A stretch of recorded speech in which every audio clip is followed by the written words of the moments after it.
Okay. All right. So what we're gonna do today is a lot of things you don't have to type because it's an introduction, so that you've seen it at least, so that you can at least see it once.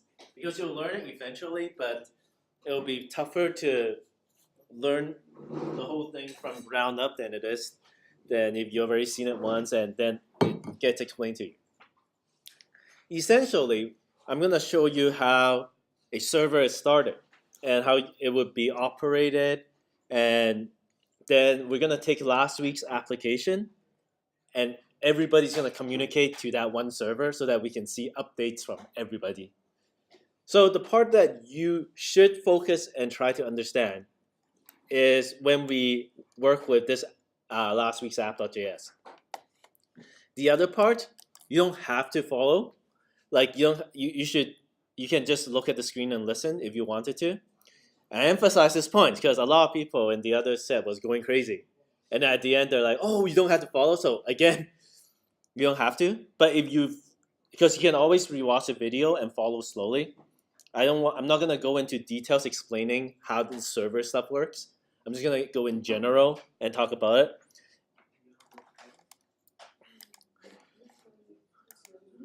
But if you feel like okay, I want to follow it, then go for it. I'm not gonna stop you on that. So to start a server, that's exactly what we're gonna do. What we're gonna try to do is last week we put this array of images inside our local storage. Now the idea is that we don't put it inside our local storage. We put it inside a centralized computer's storage. Totally different, but the same concept. Totally different syntax, but the same concept. So to operate a server, you do need terminal because we're gonna be dealing with a computer that has no interfaces. And in fact, you'll find out during the next term that terminal, or I should say shell, is a big component of installing new technologies. Like for example, technologies like I want to translate some text into a QR code. Someone will have built a tool and you use your terminal to install the tool and use it. And there's so many tools out there that's really cool.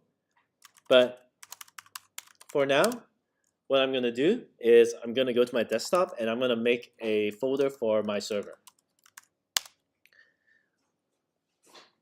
Unlike MAMP where we'll be using PHP and whatnot, I'm going to be making a server with Node.js so that you get the idea of how we store arrays in a server. It's the exact same idea, but you get an idea of how it all works in Node. So to start a server, you need to have configurations for a server. In Node, to say, okay, I want to start a server in this folder, because later on, I'm going to upload this folder online to like a centralized server called Heroku. You remember Heroku? So instead of only having people access it in BCIT, because I'm going to start a server and all of you can access it if you're on a school computer. I'll put it online to Heroku where everybody in the world can have access to it and can start storing data in there. But we'll start here. We call this the local server so that everybody in the same network. And to do that, I use a command called npm init, node package manager init.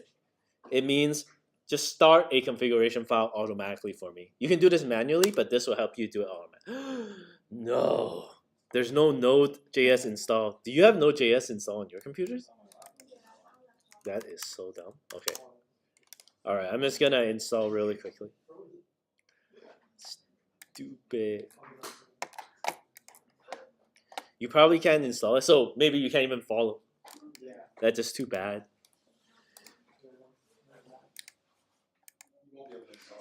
No way. Give it to me.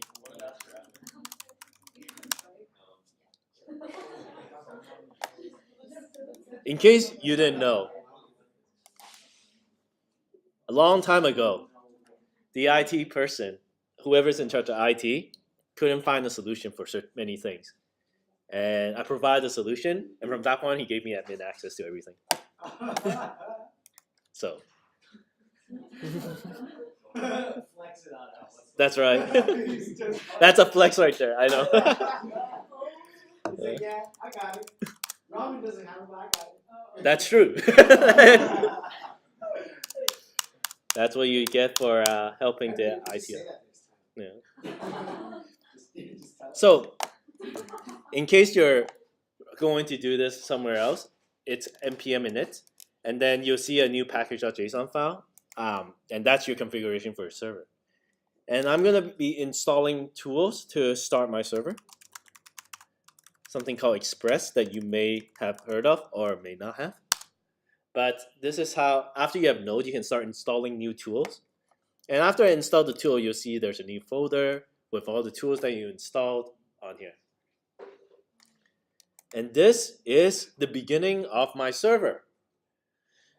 And what I'm going to do is I'm going to start developing the server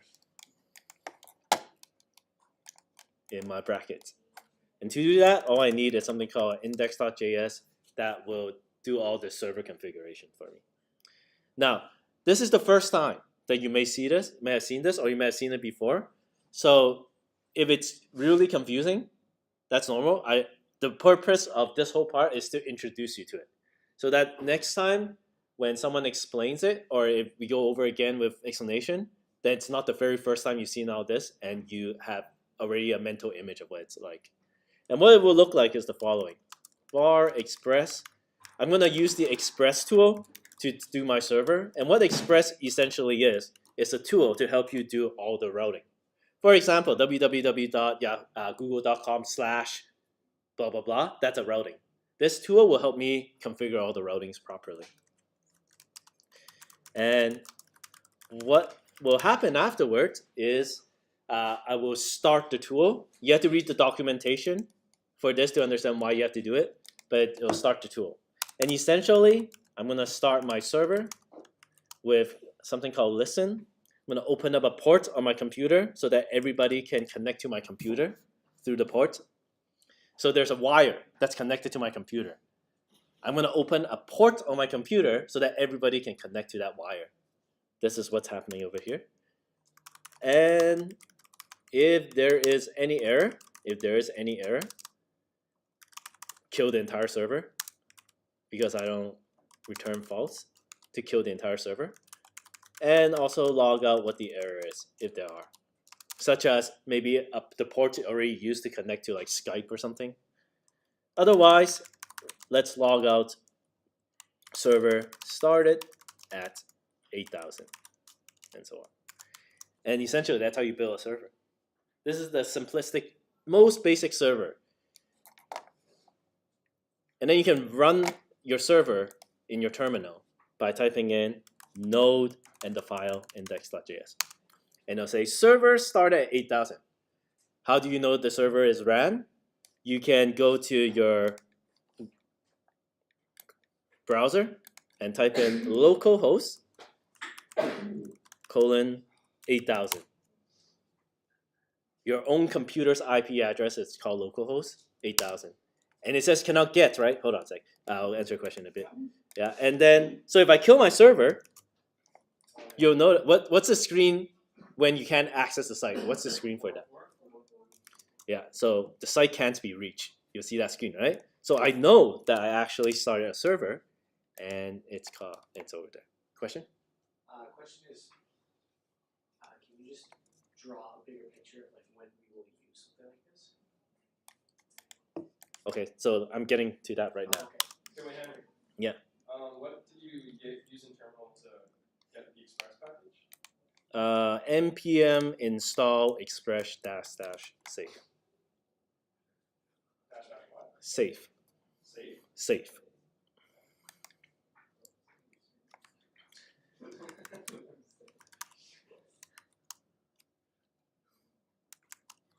So I'm gonna start my first route. It's gonna be called about.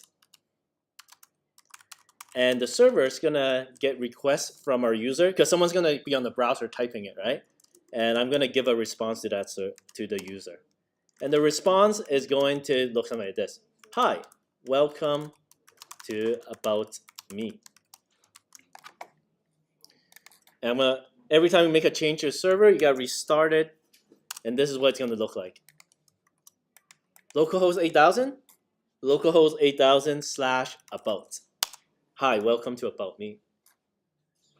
I can do an image on there. I can do a div. I can do some H1s on here. But whenever someone use /about, they're going to connect to this response over here in my server. So you can think about all the websites out there. Maybe it's not localhost 8000. Maybe it's www.mydomain.com/about, and you would do that. All right. So this server will help you configure your routing information, but more importantly, it'll help. I can store information in this server from this point on, and it means the following. Yeah. Can I ask a question? Like for the Express is actually the thing that starts the server, or it is the server? It's a tool that helps you configure the server. You don't need Express to start it, but it's a tool that makes it easier. I mean, you look at this and go like, nah. But if you don't use Express, the tool, you actually have to type like 10 to 20 more lines. So it makes it easier for you. So again, I don't like this is the first time, right? I'm just introducing to it so that you've seen the information. Whenever you learn it, you already know, okay, I've seen this before. But what I really want you to understand is the following part over here. In Lab 11, we store information in this images array, right? It goes into the localhost and you store that information. What we're gonna do is we're gonna take this array and have every single person be able to access this array. Not only your own computer, but every person that's connected to the server to be able to access it. So I'm gonna type var images equals to the array. And I'm gonna create a route in which you can have access to the array and push information to it. And it'll look something like this. I'll make a route. I'll call it /store /title / and then colon my title, something like that. In the same way, there's going to be a request and a response. And var new title is equal to whatever they type in. It's called params dot my title. So here with the colon, it's saying it's not a hard. It's a soft code. It's not a hard code. You can type anything here, and it's gonna get stored in a variable called my title. And then I'm gonna go images dot push new title, and I'm gonna respond back with the following JSON images, something like that. So from now on, whenever someone goes to //title and type /first title, this array is gonna persist and store that information. Second title, this array is gonna persist and store that information. Now, let's see it in action so you get a good understanding of what's going on. /store /title /my first title. You see the first title in the array, right? And then a new title. Now you have a first title and a new title in there. And that's good. That means I'm storing information in the server's array and displaying them. But how is that different from what we've been doing? Now, if you're on a school computer, I want you to do the following. Go to the following address. This is my IP address for my computer. :8000 /store /title and type your own title in there and press enter. If you're on a school computer, do it. Type your own title.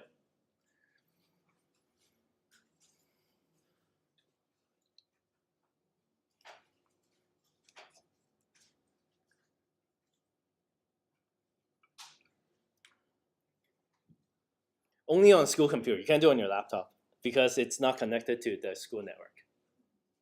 It's connected to Wi-Fi network. It's totally different.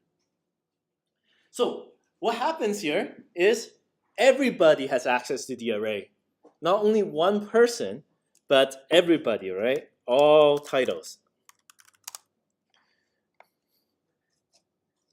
This is not on my own computer. This is everybody's information getting all stored in one centralized computer. Why is Matthew up there? Wait, your name's up there like Matthew is already. You treat Matthews. So, okay, so you get the idea. This array was originally stored on one computer only. The one computer is right here. By creating a server and creating that array in the server, I've now stored everybody else's information altogether. So this server acts as a storage for everybody. How would this all work out at the end? Well, this is where our UI comes into play. Instead of storing in local storage, we're gonna access the server and store it there. So let's build a function for that. Instead of just storing local storage, we're actually going to access my server and store the arrays there. So we're gonna build a function for that. And I'll explain all this. This is the part where you actually have to listen and get used to.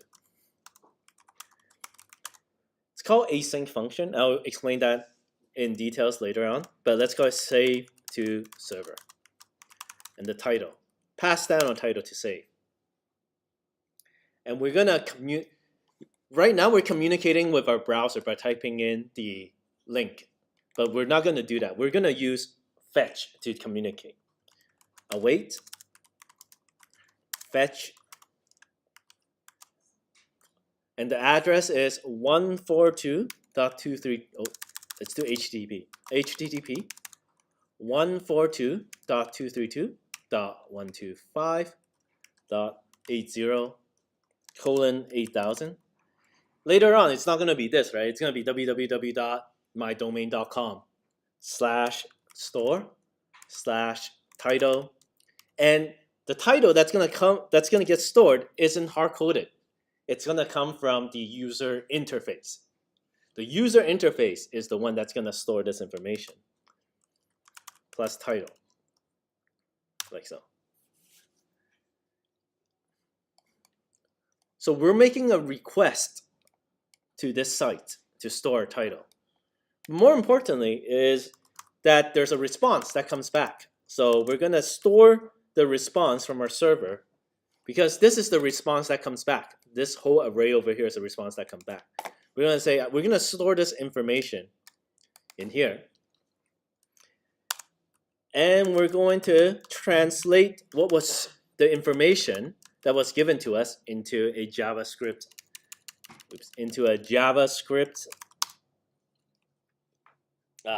recognizable item. And then console log out the JSON.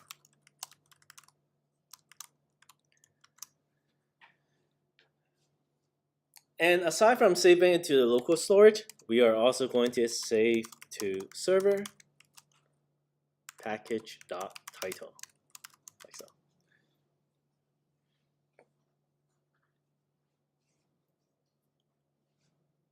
So this is the part you can all implement into your UI.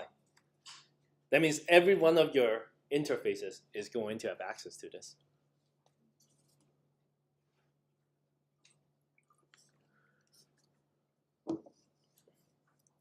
I'll explain this in a bit, but let's do a testing first.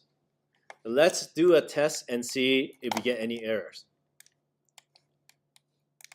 And if you test it already, you do get an error, which I will show at the same time. So right now I'm going to start typing in the title, test title, and press save. And we're going to get access to fetch at blah, blah, blah, blah, blah, blah, blah, blah, blah, blah, blah, blah. What this error means is that your server is secured. It's not allowing other computers to connect to it. So I'm going to make my server the most insecure server ever. And I just want to copy and paste this really quickly. Express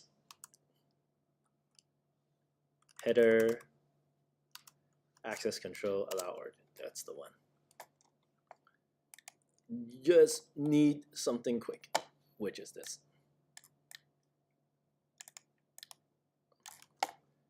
So this will make my server the most insecure server ever. That means everybody in every single computer in the world have access to it. You don't have to care what it actually does at the moment. But this is how it will look like. I'm going to restart my server again. And now, if you have implemented, if you have typed your UI properly, you should be able to type a title inside and press save and get an array back in the console. All right. And so on. And all of you should be able to do it because you're all accessing my server at the same time in your fetch.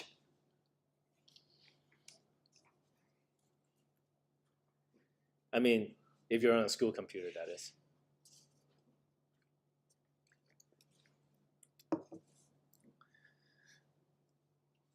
So this is how a centralized information works. Everybody have access to the same array. And what happens afterward is that, oops, not here. What happens afterward is that you'll take this information. What's the step? Update the UI. Update the interface with the information there.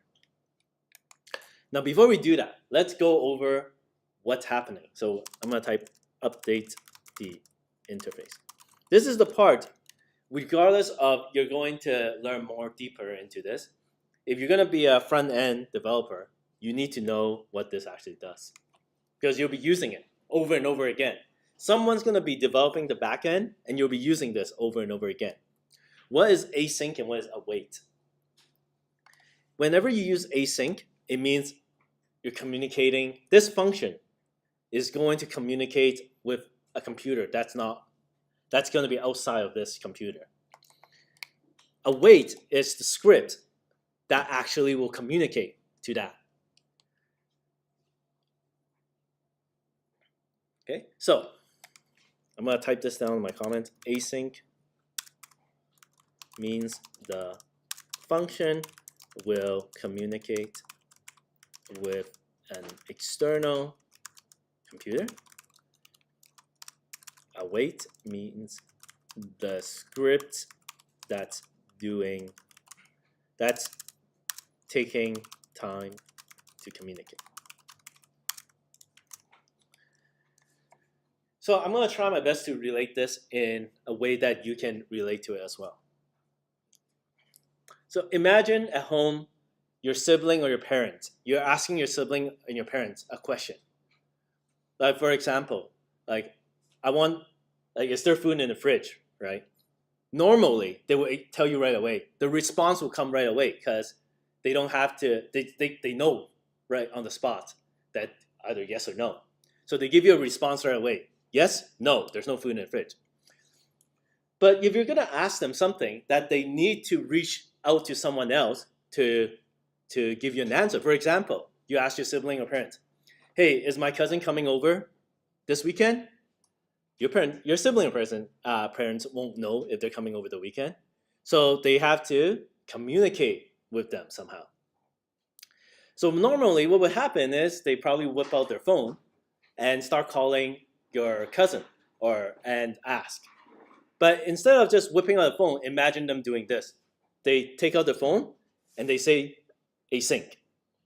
Meaning, instead of saying, wait, hold on, I'll give you the answer, I need to call. They just say the word async, that represents that. That means right away for you that the whole progress that's coming up is going to take time. This is what's happening. This whole progress is going to take time. Your parent is going to dial that number. This is the number. This is the address in which you're connecting to. This is the computer's address that you're connecting to. They're going to dial a phone number. your computer is going to dial an IP address and call. It's going to wait for a response. Either they connect or they don't connect. Now imagine your cousin speaks another language, which is going to happen, right? So you connected to your cousin, your parent or sibling connect to cousin, and your cousin go blah, blah, blah, blah, blah, in another language, right? And so your parent or sibling is going to take time to translate that language back to English to you. So take time to translate whatever language it is after you dial to that computer into JavaScript. And then, so instead of saying that I'm taking time right now, it goes async, and then await, meaning wait for the phone to finish. And then translating, await, wait for me to finish translating. Then afterwards, tell you the answer, tell you the response properly in your language, and you use that response to update the interface. So your interface will either be you're very happy or you're very sad.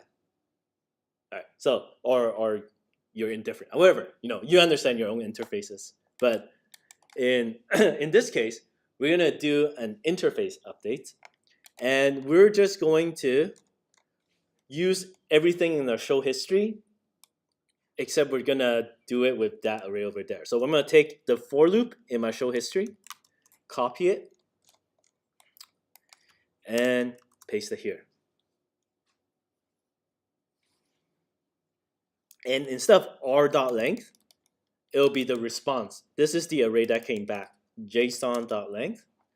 And instead of showing an image, it will be just JSON I, like that. And at the same time over here, before I do anything, I'm gonna clear out my div in my history. Make sure there's nothing there before I show what was typed in my UI. So I'm gonna create a lot of divs based on what everybody else typed in the title. So blah blah save. You can see. So what is this? This is like a chat, right? Other than title, what can you do? Image sources? Then what is that? Instagram. That's what it is. Because everybody has access to the same image. It's just Instagram. Of course, there's a lot more intricate problems that you have to think about. Like when I send an image source, does everybody get to see it, or only the people that I'm related to see it? When and other things that you will have to send over aside from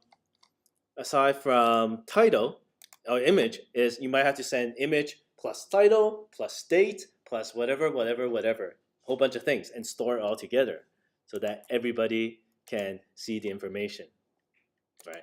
And that's essentially what it means to have a centralized computer. Right now, it's centralized on BCIT, meaning if you're out of BCIT's network, you don't get to use it. But everybody that has a computer that has an Ethernet cable connected to BCIT will have access to this array that I built. Later on, when I put it on Heroku, then it's more than just BCIT. Everybody in the world have access to this array, and we can all start chatting in the array over there. So let's go back a little bit, and I know this is like this here, blah blah blah, a whole bunch of crazy things. But the most important item in this whole server is we took the images array and we put it here. And what do? We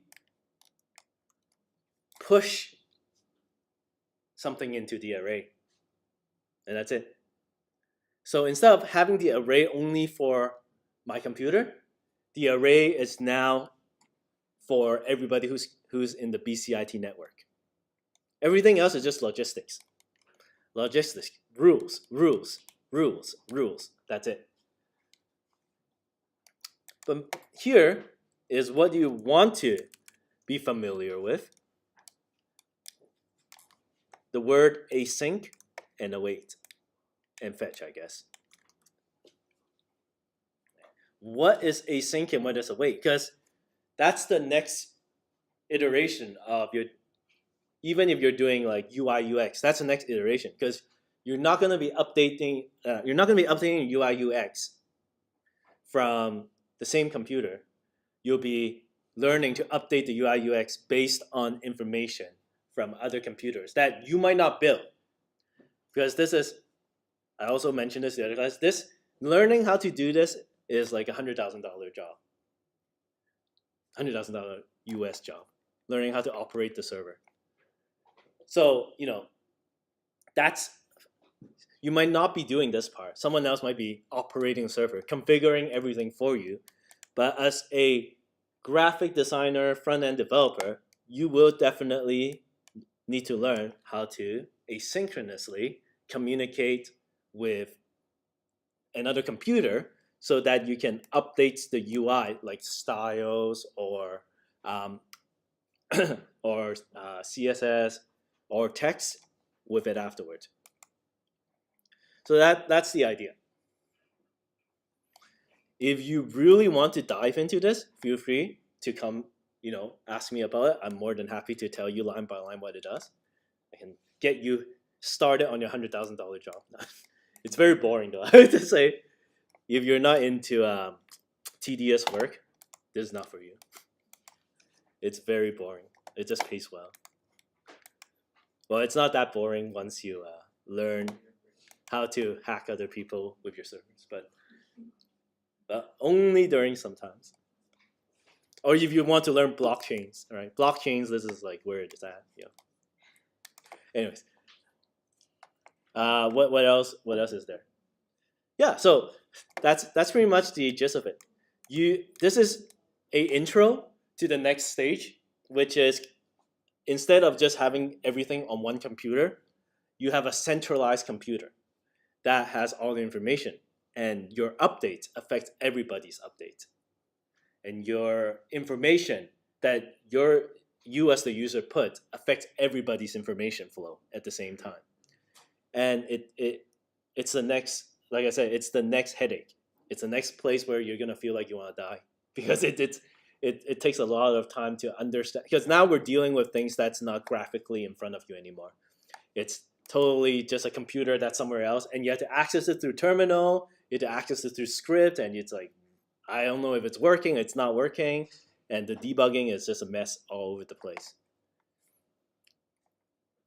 Any questions on this? So this is the part you should learn. Again, telling you right now, this is the part you should learn, because you will need to use it in the upcoming future. Maybe at the end of certain items in the upcoming future. Yeah?